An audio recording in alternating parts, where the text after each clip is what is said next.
Une fois qu'on dit qu'un peuple appartient au peuple de Dieu, alors, quelle preuve y a-t-il pour prouver qu'il est le peuple de Dieu? C'est la présence de l'arche de l'alliance de Dieu. L'intérieur de l'arche se trouve l'alliance de Dieu. C'est l'alliance que Dieu a établie. Les deux tables de l'alliance au milieu d'Israël. C'est pourquoi le peuple qui pose de l'arche de l'alliance de Dieu. Le peuple qui a les tables de l'alliance l'intérieur et appelle le peuple de Dieu. C'est ce que dans la Bible, l'on nous montre. Et tout le peuple d'Israël, déesse que l'arche se trouvait quelque part, tout le monde savait que c'était elle au Erzidé éternel. L'époque de Mose. L'arche porte sur l'épaule. Pendant un voyage de 40 ans.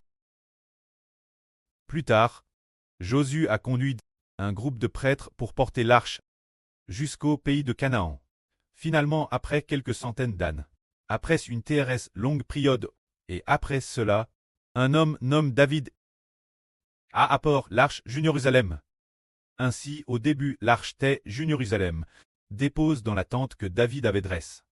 Elle y est reste peut-être quelques dizaines d'années, jusqu'à ce que le fils de David, Salomon, finisse de construire le temple. L'arche a alors été retirée de la tente de David pour en très sortie et place dans le temple construit par Salomon.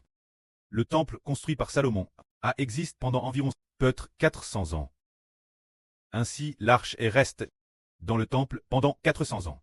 C'est ainsi que l'arche, depuis qu'elle entre dans la tente de David, la tente construite par David, puis entre dans celle de Salomon. Dans ce temple haut, elle est entre, alors que l'arche est toujours dans la tente construite par David, ou bien durant la période du temple construit par Salomon.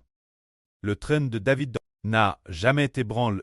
Les descendants de David ont toujours RGN sur le TRNE, car cette arche-tête, ce temple ayant été construit par Salomon, c'est pourquoi les descendants de Salomon, se dire les descendants de David, bien qu'ils aient commis beaucoup de mauvaises actions, et fait de terrestres nombreuses choses perverses, Dieu ne les a pas complètement abandonné, bien qu'il les ait constamment ch'tis. Mais après tout, l'arche est toujours là, dans le temple construit par Salomon.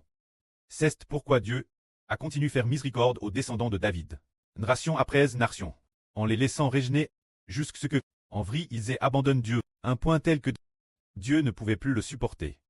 Le prêt a alors envoyé l'arme de Babylone pour détruire le temple.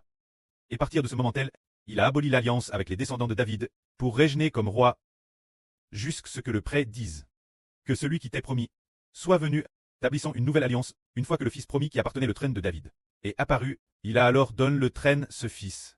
Et ce fils est le Seigneur Christ. Ce soir, le frère Eb a dit plusieurs reprises l'arche de l'alliance de Dieu. Maintenant nous comprenons que l'ancienne alliance a effectivement établi l'arche, mais l'arche de la nouvelle alliance n'est pas faite pour utiliser ce bois de cèdre, ou construit en bois d'acacia. L'arche de la nouvelle alliance est faite du corps humain. Il y a le corps d'un homme, qui devient l'arche de l'alliance. Les corps des frères et sœurs deviennent le temple. Les deux esprits l'intérieur de cette personne symbolisent les deux tables de l'alliance. Quant au frère Eshber, il est comme l'arche de l'alliance. Celui qui projette l'alliance est aussi celui qui revoit l'alliance de Dieu. Tout comme l'arche de l'alliance, frères et sœurs deviennent les gardiens de l'arche. Le temple qui garde l'arche, devenant ensemble les pierres du temple.